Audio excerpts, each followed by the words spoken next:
gusto estar aquí con Marcos Herrera y Germán Mayori, que son dos narradores argentinos. Todos los narradores argentinos son jóvenes para mí, ¿no? Pero ellos están, en cierto sentido, me parece, muy ligados a cierta renovación de la literatura argentina. Han publicado en estos días dos novelas muy buenas. Una es Polígono Buenos Aires, de Marcos, y la otra es una reedición de una novela que se llama Entre Hombres, de Germán, que trabaja en el mundo del conurbano, porque es un mundo que conocen bien ellos. Digamos, porque han vivido ahí, porque, en fin, y porque, como todos los escritores, siempre estamos interesados por el mundo del delito y de la marginalidad, y es un mundo muchas veces narrativamente muy atractivo, y no es solamente una intención social la que lleva a que uno escriba sobre esas cosas. Porque a mí una cosa que me parece muy interesante siempre, narrativamente, es el problema digamos, del espacio, de los territorios, de las fronteras, ¿no?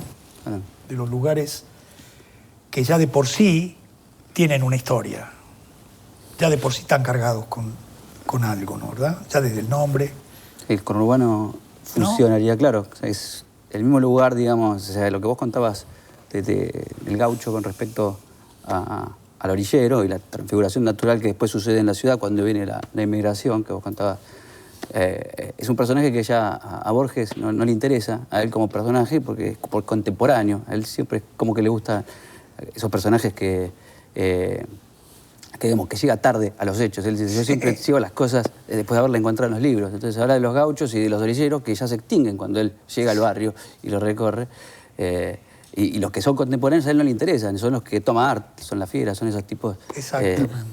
Y después le interesan menos, porque bueno, es así. Claro. Peronistas, capaz. Entonces, sí, le interesan ya de otra manera, ¿no? Más es interesante también la cuestión. A mí me parece que no se puede hablar de Borges sin hablar de Arlt, en este sentido. Sí, ¿no? Por este cambio que sufre el escenario de la marginalidad. En ese sentido, bueno, es muy distinto. Hay muchas cosas muy distintas. Primero, lo que vos decías de la masividad y de la mezcla, del caos, que en los relatos de Borges aparecen las cosas como más claras, ¿no? Y hay lugar para cierta épica y cierto heroísmo. Cuando en realidad en los relatos de Arlt, que son mucho más modernos, los personajes son mucho menos heroicos y hay como una constante de canalla que creo que nosotros, tanto Germán como yo, trabajamos más cerca de ese modelo que del modelo de Borges. La épica igual de la gauchesca es un invento de Lugones, capaz. O sea, en el sentido de que Martín Fierro es un pendenciero, un asesino, un borracho. Digamos, en ese sentido, quizá tenga una continuidad con estos personajes, con estos marginales del conurbano, los chorros, que son faloperos y enseguida viven, digamos, en ese mundo, comparten ese mundo, digamos. Son la transfiguración de ese personaje a lo largo de la historia. Y se da bien también con el cuchillero, que yo lo veo más relacionado a lo que es el barra brava, por el uso político que tiene. Ahí la historia de Rosendo Juárez es bastante llamativa cuando él mismo dice, en esa época no nos había ganado el fútbol, Borges, que era cosa de ingleses. Porque hay como un espíritu colectivo en esos cuentos. Cuando vos decís que viene el norteño a pelearse contra el pegador que viene a ser Rosendo, ahí como que está en juego todo el honor del barrio, todos los colores, digamos. Entonces, en esa lucha es cierto, replica, digamos, el esquema, digamos, si hiciera un duelo en el caso de los orilleros, el duelo se hace guerra, como en el caso de las barras que se enfrentan, ¿no? Y el uso político es muy característico, ¿no? El matón de comité viene a ser claro. el culata de algún político. Era muy fuerte la violencia en el atrio, ¿no? En el momento donde el voto no era secreto y por tanto había muchísima violencia, una violencia muy, muy visible, ¿no es cierto? Y entonces había como un cuerpo de gente que efectivamente estaba al servicio de esa violencia política, que son en realidad los personajes de Borges, porque esos eran personajes de los años 90, ¿no? Cuando aparece el irigoyenismo. Entonces, Borges es muy sutil en la construcción casi invisible de lo que es una época histórica muy decisiva, ¿no?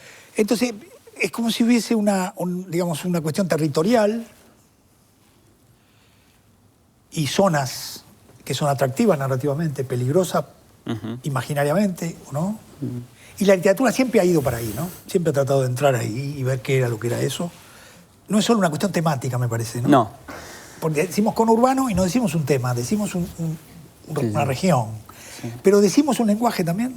Sí, claro. Porque en el caso de Borges decimos un lenguaje. Él dice, el lenguaje es el de la gauchesca, ¿no? Sí, y incluso se ve al principio, cuando empieza a narrar, una preocupación mucho más fuerte por reflejar el argot o la jerga, y luego esto lo va abandonando o lo va dosificando, creo que más sabiamente. Mucho mejor. Mucho mejor, sí. Igual el Hombre de General Rosada tiene un tono extraordinario, ¿no? Sí, él cuenta, cuando antes de escribir Hombres pelearon, él dice que se compró un diccionario de Isidro Segovia y que escribió un cuento todo enrevesado que no lo entendía ni él al final porque perdió el diccionario en un momento.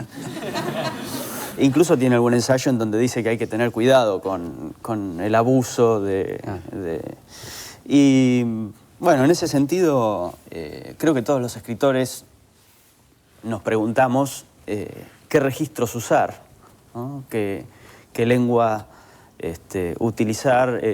¿Cómo tienen que hablar nuestros personajes? En relación al tema, ¿lo pensás? En relación al tema y en relación al territorio. Y en relación al tema, por supuesto, bueno, está todo... Sí, está mezclado. Está mezclado. Pero hay una lengua ahí, digamos. Hay una lengua con la que uno negocia. Creo que no somos ni lingüistas ni antropólogos que vamos a grabar eso fielmente, sino que tomamos de esa oralidad lo que creemos es más conveniente para nuestros fines. Claro. Pero es una lengua, digamos, a ver, es una lengua de protección, digamos, de gente que se entiende entre claro, ellos. por supuesto. Sí, ¿no? Que comparten, es un núcleo de... Eso es así, ¿no es cierto? Eso también funciona como un código de identificación y de pertenencia. Es así. Claro. Sí, es así. El escritor se apropia de esa lengua y la trabaja para construir verosímil, digamos, sin mucho ni poco, como, claro. O sea, digamos, omitiendo... Estoy incluso hablando de una etapa que sería como previa, ¿no? En el sentido, a mí me parece que Borges, esa lengua, como bien decís, no es la lengua real, es la lengua de la gauchesca, ¿no? Claro. Es como si él dijera, bueno, yo tengo el repertorio verbal que me da la gauchesca, ¿no? Él lo dice, que los gauchos no... O sea, los temas de los gauchos incluso eran temas que no se proponían, o sea, lo que pone el payador, no canta como claro. canta. Y hay una frase, hay un verso lindísimo de Martín Fierro, ¿no? Siempre surgen encontrones cuando un pobre se divierte, dice Fierro, ¿no? Claro. Que eso lo podríamos traer a hoy, ¿no? Siempre hay encontrones cuando un pobre se divierte, ¿no? Dice Fierro que estaba en la pulpería y tuvo que matar a uno. Sí, claro. Sí. Es decir, el problema es la diversión de los pobres también. Sí, exacto, sí. ¿No? Sí. Y Fierro lo dice muy bien, ¿no? Y que creo que tiene que ver con esta cosa pulsional de la cual vos hablabas. O sea, en lo orgiástico... Que no está solo en los pobres eso. No. Digamos. Porque si no parece que nosotros fuéramos chicos buenos. Sí. Y que vamos ahí a ver qué es lo que está pasando. Quiero decir que esa cuestión está encarnada ahí de una manera, me parece, más verbal, ¿no? Tal vez. En ese sentido, además, me parece interesante lo que vos decís. Nosotros somos chicos buenos que vamos a ver ahí lo que está pasando. Creo que hay distintas maneras de meterse en esos mundos y distintas estrategias narrativas para contarlos. Es muy distinto ahí también Borges y Arlt. Claro. Arlt no se preocupa por parecer conocedor de esos códigos. Él va y escribe, él forma parte del mundo que está narrando. Códigos, quizás, en un punto. Exactamente. Como cronista. Borges está afuera, ¿no? Él dice, claramente me documento. Y creo que hay una serie de escritores que utilizan la estrategia de Arlt, de crear esa sensación de que se escribe desde adentro del mundo del AMPA, ¿no? Claro. Pienso en Burroughs, por ejemplo, ¿no? Claro, El mundo de la droga, del mundo de la delincuencia, de la no legalidad. Bueno, y en ese sentido, creo que también Germán y yo somos más bien artianos antes que borgianos. Claro. Ambos vivimos en el conurbano, Y bueno, Eso me parece muy interesante, ¿no? Digamos, la proximidad en la vida. Eso no garantiza nada, pero digamos, no, una relación... nada garantiza nada como lo de la Biblia. No, ya se sabe, pero quiero decir que las experiencias directas no garantizan nada, pero sin embargo es interesante la experiencia misma, ¿no? Yo creo que también hay que decir que la experiencia de Borges y la experiencia de Art son distintas porque es como que Borges hace un movimiento arcaico, digamos, un movimiento él se retira del presente, ¿no? Claro, Exacto. Es eso a lo que iba. Se retira del presente, ¿no? Y además se retira del presente con un argumento que es divertido, ¿no? Él dice, yo no escribo cuentos sobre el presente porque siempre me corrigen. Muy divertido. Porque si pongo la calle tal y el bar no está en la calle tal, me van a decir, pero está mal esto. Que es un criterio que además él usa muchas veces, parece un poco tonto, pero tiene que ver con dónde está el efecto de verdad de un texto. O construir. Entonces, si hay un error, el efecto de verdad se cae, ¿no?